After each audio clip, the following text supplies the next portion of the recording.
Bonjour,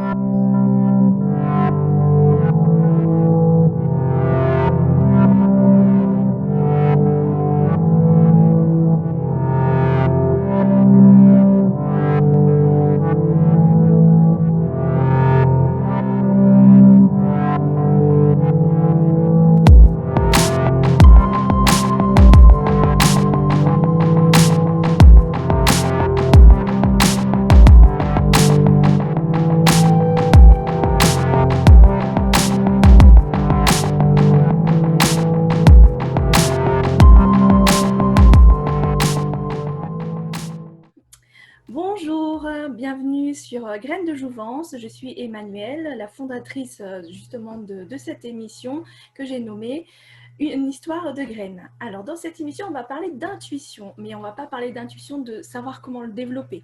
On va voir l'intuition, mais plus le côté témoignage et retour d'expérience. En fait, ici, c'est une émission pour avoir une banque de témoignages vous permettant de découvrir c'est quoi l'intuition, comment les gens l'ont développée, l'ont expérimenté, et également vous aider à avoir un retour pour bannir vos peurs. Donc voilà, donc je vais recevoir plusieurs personnes, je précise bien des personnes lambda, que ça peut être une simple maman, une simple merveilleuse maman, ça peut être une naturopathe, ça peut être une personne qui justement travaille autour de l'intuition et aide les gens à développer, ça peut être un boulanger, une masseuse, peu importe, vraiment des personnes que vous pouvez rencontrer tous les jours qui vont venir témoigner sur ce qu'eux ils ont vécu et comment cela a changé leur vie. Donc voilà, donc aujourd'hui j'accueille Mélanie. Bonjour Mélanie, comment tu vas? Enchantée, et va bien et toi? Je vais très bien. Donc écoute, merci de participer à cette émission. Tu es la toute première à te lancer et à témoigner de ton expérience. Donc bon, avant de commencer, je t'invite à te présenter. Alors du coup, moi c'est Mélanie Tarvi. Je suis mandala thérapeute et naturopathe. Et du coup, j'accompagne les personnes lors d'ateliers ou de séances individuelles pour justement se reconnecter à leur intuition créative et découvrir un petit peu, développer leur personnalité, défaire un petit peu des blocages émotionnels et travailler sur eux grâce au mandala notamment. D'accord, c'est merveilleux ça. Ouais, j'adore. Pour avoir fait une séance justement de mandala créatif avec elle, c'est juste fabuleux cette reconnexion qu'on peut avoir avec notre intuition. Et justement, en parlant d'intuition, c'est quoi l'intuition pour toi? L'intuition, je dirais, c'est un élan non expliqué. Ah oui, C'est une envie qu'on n'arrive pas forcément à mettre une logique dedans. J'ai envie de faire telle chose aujourd'hui, j'ai envie d'utiliser dans le milieu créatif par exemple telle couleur. J'ai envie de C'est vraiment une envie où il n'y a pas de logique dedans. Voilà, on ne peut pas l'expliquer de dire ben j'ai faim donc je mange. Non, c'est une envie. Voilà, non d'accord. expliquée. Qui nous pousse à faire des choses et qui nous relie à notre âme par la même occasion. Ouais, j'adore ta définition. Et du coup, est-ce que toi, tu arriverais à me dire si le fait d'avoir suivi ton intuition aujourd'hui a permis de changer ta vie? Oui, parce que du coup, en écoutant mon intuition, je m'écoute beaucoup plus aussi, beaucoup plus mes besoins et beaucoup plus alignée. Donc, j'arrive à faire des choses qui me mettent beaucoup plus en joie. Et toutes les intuitions m'amènent aussi vers un chemin de vie plus en joie avec moi-même. Donc, oui, je valide l'intuition, d'écouter son intuition m'a permis personnellement d'aller vers ce qui me plaît et d'aller vers ce qui m'épanouit le plus, quoi. D'accord. Et du coup, est-ce que tu arrives à donner une explication de avant et après? Avant, vraiment écouter son intuition, le découvrir et l'écouter, et le après. Est-ce que c'est vraiment cette reconnexion à cette joie et comme tu disais, être vraiment sur son chemin de vie et voir les choses complètement différentes, avoir un nouveau point de vue, ou il y a autre chose? Pour le après, Oui, après avoir écouté, oui. je saurais pas trop comment te dire. Ce qu'il y a, c'est plus on écoute son intuition, plus on a de l'intuition. Et moins on se pose de questions. Avant d'écouter mon intuition, j'étais plus dans le mental, de dire, de suivre une certaine logique, de suivre certains schémas mentaux, imposés ou non par la société, voulus ou non par moi-même, voilà, que j'ai pris de tout un chacun de mon entourage. C'est ouais. Donc il y a eu, voilà, enlever les schémas mentaux, écouter son intuition, et après, vraiment plus je suis dans l'intuition et plus je déconstruis aussi ces schémas qu'il y avait avant. Donc non, je ne saurais pas trop comment, je ne sais pas Oui. si j'ai répondu vraiment à ta question, mais... Ouais. Bon, voilà, on sent vraiment cet épanouissement vraiment avec soi, cette écoute, c'est plus le besoin et ce que dit notre corps, et puis bah, la joie, c'est surtout ça. Et du coup, tu disais déconstruire et enlever ces schémas mentaux. Du coup, ma question serait, quels sont ces petits exercices que tu as fait avec toi-même pour aiguiser justement cette intuition? Est-ce que tu as, bah, qu'est-ce que tu as fait pour l'affiner? Euh, c'est déjà d'accepter l'intuition. La première étape, ça a été pour moi de dire, j'ai cette envie-là non expliquée, comme je le disais, j'ai cette intuition. Euh, ben, j'y vais, je fais ce qu'elle me demande, enfin ce qu'elle me demande, ce qu'elle me souffle à l'oreille. Euh, et c'est de me laisser, de me donner le droit justement de suivre mon intuition. Ça a été le premier pas pour moi. De dire, de pas rester dans le non, ça n'a aucune logique, pourquoi le faire? Non, là je m'autorise à y aller et j'y vais et j'essaye. Ça marche pas, on s'en fout, mais de m'autoriser à le faire. Et la deuxième chose, ça a été de travailler mon intuition par rapport au mandala. Ça a été une des manières aussi que j'ai pu avoir, d'éviter d'être dans le mental lors de la création d'un mandala, mais de suivre mon intuition et de suivre les traits sur le papier. Et ça m'a beaucoup aidé pour développer du coup mon intuition Ah, c'est dans puissant. d'autres formes. Mm. Ouais, c'est vraiment puissant. Et du coup, toi, comment cette intuition se manifeste? Parce que je sais que c'est différent en fonction de chaque personne. Comment toi, ça se manifeste chez toi? Moi, je dirais j'ai deux formes d'intuition. J'ai une intuition qui est visuelle, où par exemple lors de mandala, je vais avoir envie de dessiner une forme. Voilà, la forme va apparaître à moi en quelque sorte. Je vais avoir envie de la faire, ou enfin, j'ai des images qui me viennent en me disant, ben tiens, j'aimerais bien un bon gâteau au chocolat aujourd'hui, ou j'en sais rien. J'ai cette intuition visuelle et j'ai une intention aussi de penser, entre guillemets, où je sais pas pourquoi, ça fait 2, 3 jours, je pense à une certaine chose. Ah oui, Ou je sais pas pourquoi, il y a un sujet qui me revient dans la tête et tant que j'y ai pas prêté attention, il va revenir plus ou moins régulièrement. Et c'est plus une idée qui revient quand j'ai pas forcément d'intention particulière à la base. mm, Voilà, j'ai un peu, oui, on va dire, j'ai deux formes d'intuition. d'accord. Et quand tu es en pleine création de tes mandalas, est-ce qu'il se passe des choses dans ton corps? Comment ça, est-ce que ça frétille? Et à quel niveau? Qu'est-ce qui se passe en fait en toi quand tu fais tes mandalas? C'est comme une construction et une évolution. Au départ, je pars sur une certaine énergie. L'intuition m'amène sur des formes, des couleurs différentes. Et mon énergie est à l'intérieur de moi, ça évolue en même temps que mon mandala évolue et se construit. Et du coup, je ne suis pas du tout dans la même émotion, la même énergie au début qu'à la fin, ni au milieu, ni aux trois quarts, ni au quart. C'est vraiment une évolution. Et cette intuition-là m'apporte du coup à la fin euh, tout l'éclairage sur le mandala en lui-même, sur l'évolution et sur la synthèse qu'on peut en faire. Donc, ouais, beaucoup de changements du coup. D'accord, ah ouais, non, c'est impressionnant, mine de rien. Et tout à l'heure, tu disais que ton intuition peut se manifester avec une grosse envie d'avoir un bon gâteau au chocolat.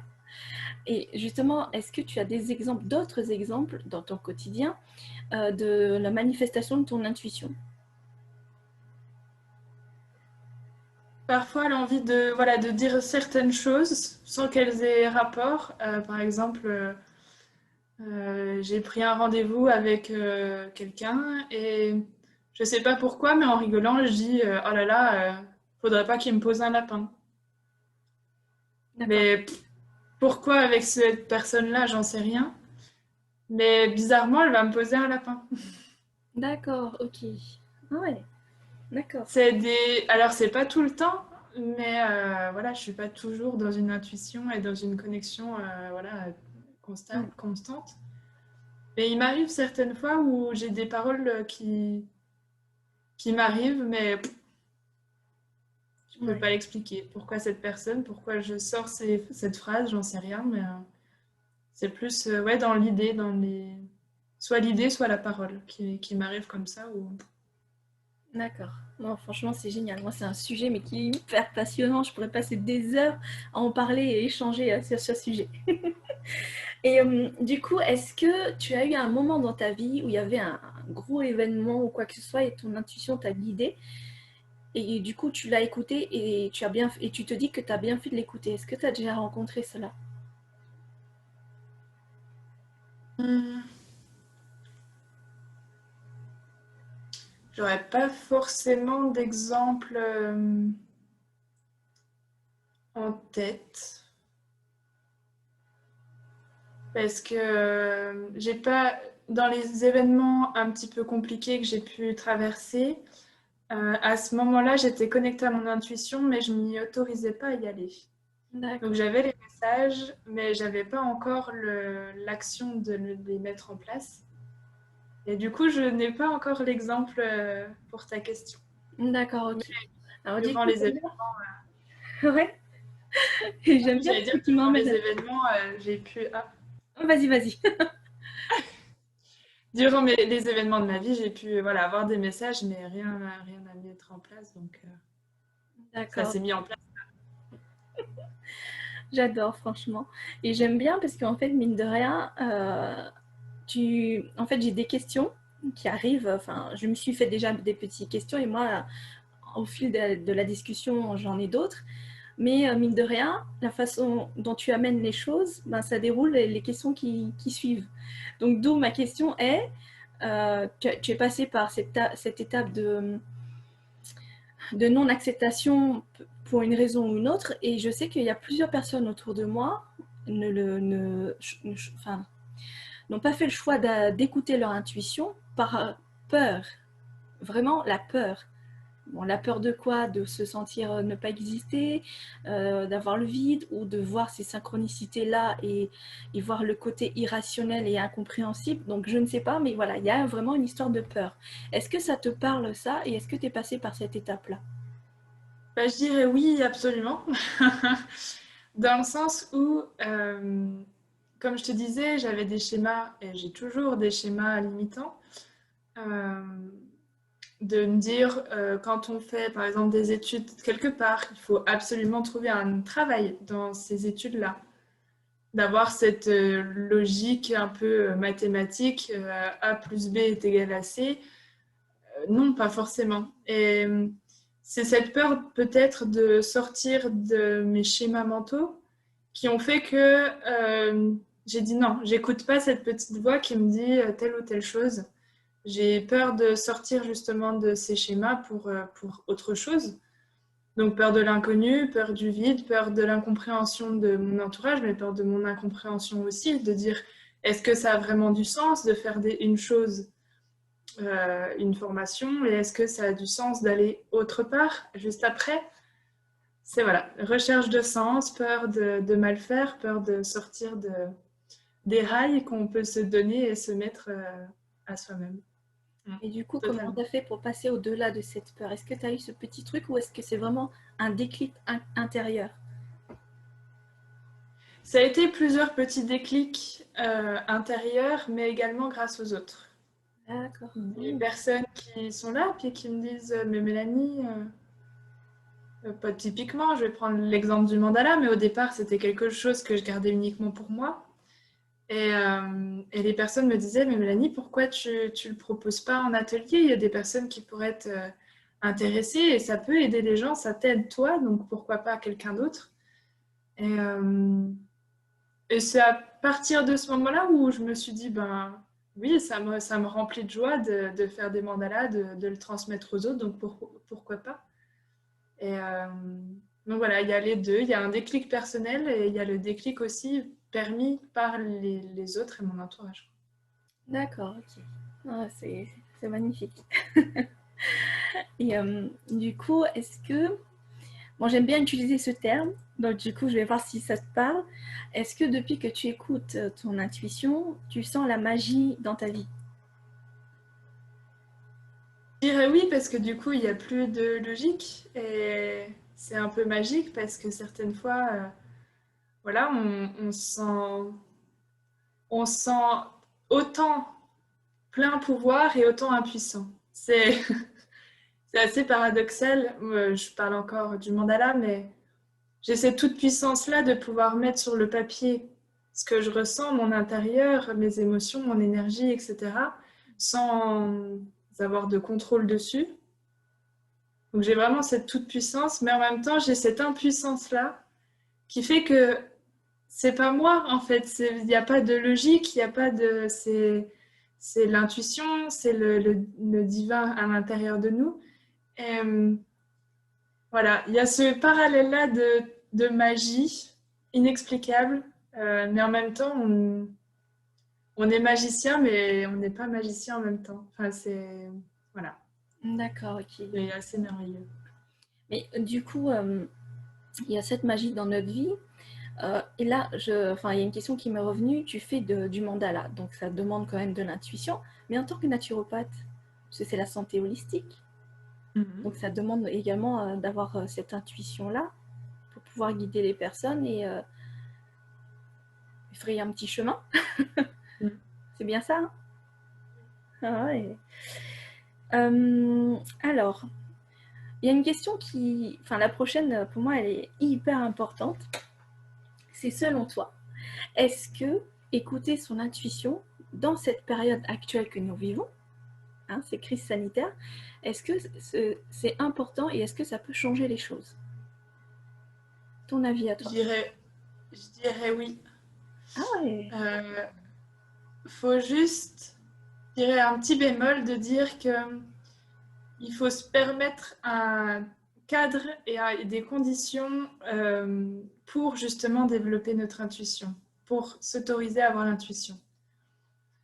Que ce soit dans cette crise-là, entre guillemets, actuelle, ou même en d'autres temps, hein, il n'y a pas forcément, voilà, de se créer des fois peut-être couper avec le brouhaha qu'on peut avoir tout autour de nous pour se permettre d'avoir des temps de repos et des temps de silence, des temps pour se retrouver pour soi, pour développer cette intuition et pour être du coup beaucoup plus à l'écoute de soi et de ses besoins. Euh, et aujourd'hui encore plus parce qu'il y a beaucoup d'informations, beaucoup de controverses, beaucoup de choses, mais de revenir à soi et de se permettre d'écouter son intuition, de retrouver la joie, retrouver la magie, comme tu disais. Oui, je suis convaincue que ça puisse aider tout à chacun pour évoluer dans sa vie et surtout dans une période aussi compliquée. ouais, c'est clair. Mais du coup, l'intuition et le nouveau monde, pour toi, ça te parle, le fait d'utiliser ces termes-là? Ouais,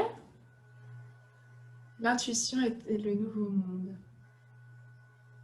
Je dirais oui parce que c'est euh, l'avènement un petit peu de la magie dans le sens où on arrête de vouloir tout expliquer et on ressent et on vit. Et je pense que ouais, le nouveau monde, vraiment ressentir et arrêter de se prendre la tête et arrêter de vouloir bien faire les choses. Non, voilà, on fait les choses, on le fait avec joie et laissons faire un petit peu. Prenons vraiment nos responsabilités et laissons le reste Ouais. à la aucune incidence, à l'univers, à tout ce que tu veux, mais prenons juste nos responsabilités à nous et nous ne voulons pas prendre les responsabilités de l'univers entier. Oh, c'est magnifique ce que tu dis. Et tu vois l'image que je viens de recevoir là, je viens de recevoir l'image d'une porte. En fait, l'intuition, c'est la porte entre l'ancien et le nouveau. Et c'est vraiment, voilà, chacun prend le choix d'emprunter cette porte. Après, c'est pas une intuition, faut pas avoir une intuition à l'échelle plus de 20 000. C'est à partir du moment où on commence à s'écouter, on commence à faire preuve de discernement et on commence à avoir ce point de vue, et il y a ce petit déclic à l'intérieur, on emprunte cette porte. Je trouve ça magnifique. Ouais. Voilà, tu vois, c'est ce que j'ai reçu. Ouais, génial. Et du coup, bah écoute, j'arrive à ma dernière petite question. Est-ce que tu as un mot pour clôturer ce petit échange? Est-ce que tu veux apporter des choses complémentaires concernant l'intuition? Je dirais, comme tu le disais, que l'intuition, c'est pour tout le monde. Et qu'il n'y a pas besoin parfois d'avoir des messages d'intuition tous les jours et toutes les heures, toutes les minutes pour aller vers son chemin de vie. Mais si on a déjà un message de temps en temps, je veux dire un message tous les 2-3 mois, admettons, j'en sais rien, mais déjà d'en avoir un, de le suivre et d'aller jusqu'au bout de notre intuition, c'est déjà merveilleux. Il n'y a pas besoin d'avoir voilà, des messages constamment pour être heureux, pour être aligné avec ses baskets et pour pouvoir être en joie dans ce qu'on fait. Juste voilà, prendre le temps de s'écouter un maximum, mais voilà, pas besoin d'avoir la perfection. Voilà Ouais. le dernier message. Ouais. Ah, c'est merveilleux. Ouais, écoute, je te remercie infiniment. J'espère que tu as passé un bon moment. En tout cas, moi, oui, c'était vraiment un pur plaisir. Donc, bah, écoute, merci. Merci à toi également. À une prochaine.